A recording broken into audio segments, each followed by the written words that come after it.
Hi, Year 12s. Today I'd like to introduce you to what I believe is the best related text for the Human Experience module where you'll study 1984 by George Orwell. The Blade Runner is a 1980s film set in future LA where replicants must be killed because they're emotionally unstable, and this job is taken on by protagonist Deckard. So, why is it best related to 1984? Well, they both inquire the same question of what makes us human, and both texts explore several aspects of the individual and collective human experience as shown. Now, let's look at how the film expresses it. Firstly, it signifies that human experience is customized through the motif of an eye evident in various scenes, representing the significance of vision and perspective in shaping an individual's experience. But why? Why is it important?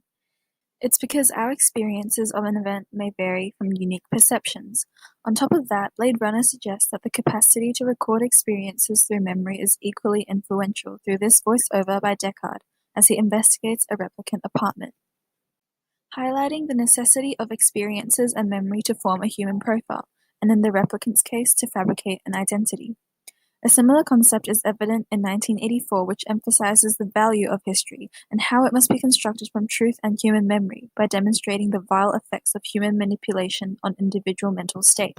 Our complex feelings and the human instinct to develop bonds is exemplified in a close-up shot of a special moment between two replicants after one is retired by Deckard. This communicates the replicant ability to feel human emotions, to act in humane ways, prompting us to ponder about the definitive lines separating mankind as a species, as well as the consequences on shared experience. Furthering human emotions are people's desire for intricate bonds. Depicted in the film as Deckard and female replicant Rachel uses intimate body language and gestures to display their close relationship.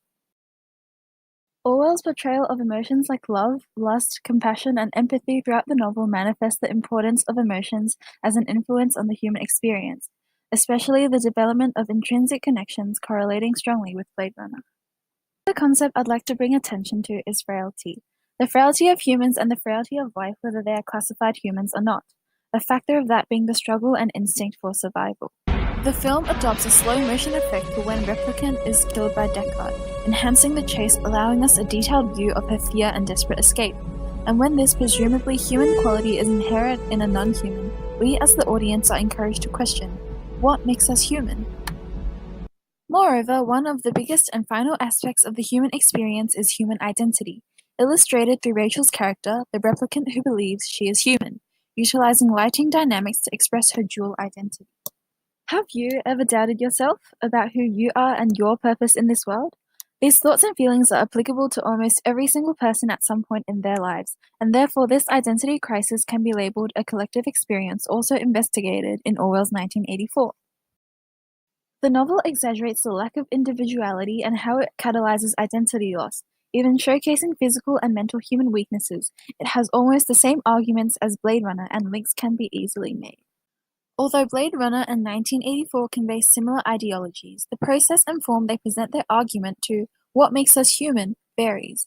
The answer that they provide still open for interpretation.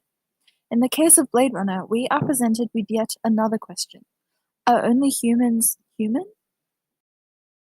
So I urge you to consider the Blade Runner as your related text, for it contains valuable insights that will really help you develop your own opinions about human experience, which ultimately enhances your reading of 1984. That's it for today, and thank you for listening.